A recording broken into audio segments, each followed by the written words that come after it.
ഞാൻ പച്ചക്കറി കടയിൽ എത്തി. സാധനവും വാങ്ങിയിട്ട് നേരെ വീട്ടിലേക്കാണ് വരുന്നത്. എത്തി. ആ ഓക്കെ. എന്തോ നോക്കി നിൽക്കുന്ന വാങ്ങ്. നീ ഒന്ന് എണ്ണിക്കേ. എടാ എണ്ണാൻ 1 2 3 4 5.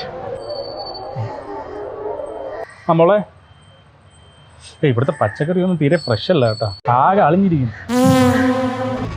വൈകിട്ട് നമ്മളെന്നോട് ഒരുമിച്ച് പുറത്തു പോകുമ്പോൾ വേങ്ങിച്ചാലോ? ആ ഓക്കെ ഓക്കെ. എന്തോന്നടേ നല്ല പച്ചക്കറിയാണല്ലോ. എന്റെ കണ്ണിൽ എന്താ കുരുവാണോ? ഇന്നത്തെ ലോഡ് വന്ന ഫ്രഷ് പച്ചക്കറിയാ. ഇത് നിനക്ക് ചീഞ്ഞാന്ന് തോന്നുന്നു. എന്റെ പൊന്ന് ചേട്ടാ, എനിക്ക് അറിയാം ഇത് ഫ്രഷ് പച്ചക്കറി ആണെന്ന്. പക്ഷെ ഞാനിതെല്ലാം കൂടെ വാങ്ങി വീട്ടിലോട്ട് ചെന്ന് അപ്പപ്പറ എന്തിനാ അളിഞ്ഞെല്ലാം കൂടെ വാങ്ങിച്ചോണ്ട് വന്നേ. ഒരു സാധനം മര്യാദയ്ക്ക് നോക്കി വാങ്ങാൻ അറിഞ്ഞൂടാത്തൊരു മൊണ്ണയാണല്ലോ കിട്ടിയെന്ന് പറയും. ഇതെല്ലാം ഞാൻ കേൾക്കണം. ഇനിയിപ്പോ ചേട്ടാ ഫ്രഷ് ആയിട്ട് ഇന്ന് പറിച്ചോണ്ട് വന്ന പച്ചക്കറി ആണെങ്കിലും ഇതൊക്കെ തന്നെ പറയും. അതുകൊണ്ടാ ചേട്ടാ. ഓ അതായിരുന്നല്ലേ, എനിക്ക് മനസ്സിലാവാൻ ആരമില്ല. അപ്പൊ നിങ്ങൾ വൈകിട്ട് ഒരുമിച്ച് പോയി മേടിക്കുന്നതിന് കുഴപ്പമില്ലേ? ഇല്ലല്ലോ, അവളുമായിട്ട് വന്ന് ഇതേ കടയിൽ നിന്ന് ഇതേ പച്ചക്കറി അവള് വാങ്ങിയാൽ അത് ഫ്രഷ് പച്ചക്കറി, ഞാൻ വാങ്ങിച്ചാലേ ഉള്ളു കുഴപ്പം. വർഷങ്ങളായിട്ട് ഇതിൽ നിന്ന് രക്ഷപ്പെടാൻ ഞാൻ ഉപയോഗിക്കുന്ന തന്ത്രമാണ് ഈ അളിഞ്ഞ പച്ചക്കറി. എടാ വില്ല, അങ്ങനെ ഉണ്ട് മോനെ. വലിയ കഷ്ടപ്പാടല്ലേ?